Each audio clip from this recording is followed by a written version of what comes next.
My name is Colin Lambert. I'm Managing Editor of Profit and Loss Magazine. With me is David Mercer, CEO of LMAX Exchange. Morning, David. Morning, Colin. I wanted to talk to you today about something that's it went away and it's now coming back a bit. We've got stories of people trying to sell microwave towers. We've got people looking at new technologies. We've got people installing latency floors. Speed. If we are looking at a new the next leap forward in sort of the capabilities around speed, what opportunities and challenges does that represent for a platform such as yourself? Opportunities are hard to find actually when it comes down to speed because it just means cost. But there's no doubt if they're selling microwave towers, it means because they found something better. Yes. Right. So which is something everyone should be worried about. Correct. The latest I heard was constellations of satellites, and goodness knows what they're going to be. But look, you can't differentiate on speed, but you've got to keep in line with the best in the market right now. Right. Put simply, price discovery now isn't. When we started talking about this maybe 8 years ago, we were talking about 100 millisecond market data. Yeah. Now it's 5 millisecond market data. For us, it's live streaming. You're talking about cancel and replace of orders in 80 microseconds. Goodness help us again, people are talking about going into nanoseconds. So that's a challenge for us to make sure that we're quick enough. Yeah. But can it differentiate you as a venue, as a liquidity provider? Probably not. I think in the disclosed part of the business, the OTC part of the business, maybe the last look part of the business, those extra few milliseconds will make a difference. We talked before about the difference in fiber versus microwave, New York to Chicago. That's 3 milliseconds. Yeah. So there's still that latency arbitrage opportunity out there for certain players in the market. For us, all we can do is I guess there's, from a liquidity provider standpoint, you must be allowed to update your price as quickly as possible. So that's a challenge for us. Yeah. Likewise, for price discovery for our customers, I've got to give you the most efficient price as quickly as I can. But there will always be someone faster than you or than me. Yeah. Is there a danger though that you end up as we push the barriers further, we end up leaving too many people behind? Is there anything we can do to bring them with us, or is it just a question? It's just Darwinism at work in foreign exchange. Yes, it's a tough one, that in that people are being left behind. I mean, the region you sit in has been left behind, right? Because risk is running in London and New York. Yeah. That's it. We have talk about matching engines in Singapore, and I'd be happy to do that. But that's transferring the risk from New York and London to Singapore. So you're going to have an awful lot of liquidity providers there. And risk, people willing to actually assume some risk. Bingo. Yeah. But I think for customers aren't being left behind because they're having the most efficient price on screen now. So for traditional customers, they have the up-to-date price. I think it's more challenging for maybe boutique liquidity providers, smaller banks. Yeah. How do they compete? How do they get the budget internally to accommodate a higher message throughput, for example, or be able to push their price out to customers in the single-digit milliseconds that are now required. So there is a risk. I hear a lot about latency floors, but has anyone made one work yet? IEX obviously gets via the novel, gets a lot of publicity, but I'm not sure that's worked so far. Certainly doesn't work in terms of their volumes. In foreign exchange, are we all going to apply, how do you apply a global latency floor? Because unlike equities, we're trading 24/7 from all corners of the globe. So no one solved it.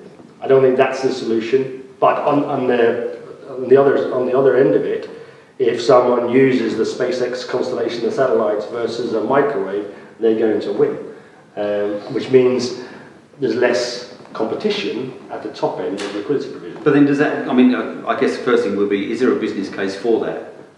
I guess if you're talking about some of the very quick trading firms, then there is. But if they do instigate that, do you think you'd then find a change in behaviour on the part of your other participants on your platform saying, well, actually, sorry, I don't want to be playing with these guys. If you've got them in your port, I'm going to go somewhere else. Is that another challenge? I think that's fair. I think that's very possible. If the cost goes so high or the speed advantage is too great, then they're going to simply say, I'm not going to price in the pool with the speed guys. And maybe you'll have speed guys trading with the speed guys. But let's face it, you see that in futures today. So that's a market where you have HFTs trading with HFTs. But then I would also say that if you talk to an HFT, the last thing they want to see on the other side is another HFT. That's always been the case. So. That's true. Yeah. So maybe you'd hope. My hope is that it's self-policing. Yeah. Right. In that we arrive at.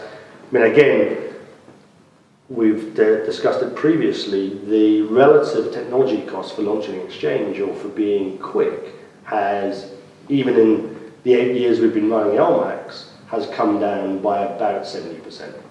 So we can refresh our hardware every 3 years at a fraction of the cost it was in 2012. Is there going to be a natural floor for that though? Or do you think it will continue to? I think it continues. Okay. It's Moore's law, it's technology. Look, the speed of light is measured in nanoseconds. We're currently dealing mostly in milliseconds. The best exchanges out there, including ourselves, talk about cancel replace in microseconds, but that's 1,000th more to go. 1,000 times faster to go. So I don't think we're anywhere near the floor yet. So what does that mean then for your technology, resources, budgets, plans going forward? Obviously there's a clear importance on making sure the tech is up to scratch, but is this going to just add another complexity to that? Yes, it's that's our job. That's the job of liquidity providers now, exchanges now. We are fintech businesses, and you can't avoid it. 70% of my cost every year is technology. We rewrite a third of our technology every year to stay up to speed and to make sure that you don't end up with legacy technology. So it's just the nature of it. But with that is power. With that becomes you get a better product because someone else. Your hope is that competitors maybe don't do the same refreshing.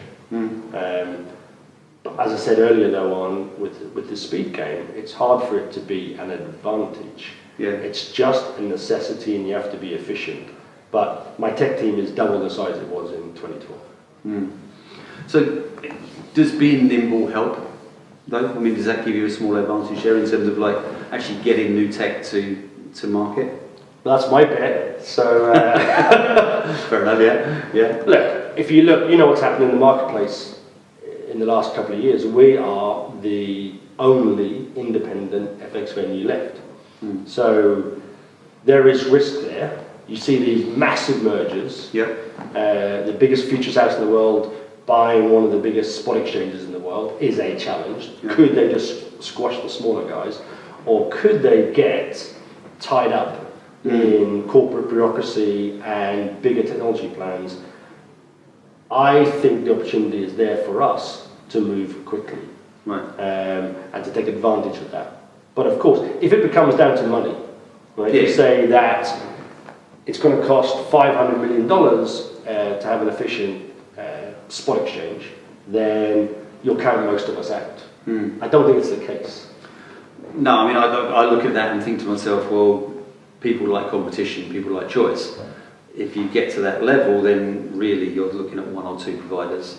And is that necessarily healthy for the ecosystem in the foreign exchange market? Probably not.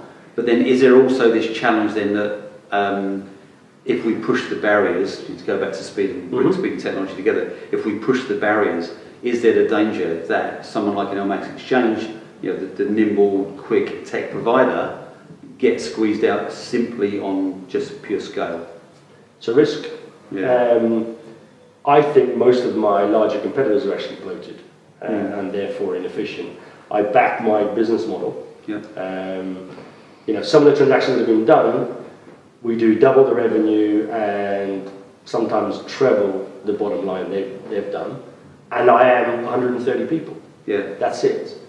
We operate 6 exchanges globally. We have 9 offices around the world with 130 people. I look at their offices in Manhattan, Chicago, and in the CBD of Sydney and Singapore, and it scares me how much that must cost them. Yeah. So yes. I genuinely think, the technology cost actually brings with it other operational efficiency, and I think that assists us to be competitive today. So, and I'm pretty convinced that an independent FX venue can win in this space. So very quickly, we've got about a minute left. How challenging is it to actually keep that balance where your LPs and your customers are happy and actually lucrative, profitable? Because ultimately everyone has to get paid at some stage. Sure. That is a constant challenge daily, I started off, I guess my liquidity management team was 1 for about 3 years. I was very busy. Correct, very busy. Now it's 5 and it could easily be 15. Yeah. Because every day you have to monitor the flow. Because, I have to look after my liquidity providers. Yeah. Setting it and forgetting it doesn't work, right? If it's not profitable for the liquidity providers, I won't have a price anymore, and that means I'll have no customers. Yeah. So constant challenge, and you'll never win it. No.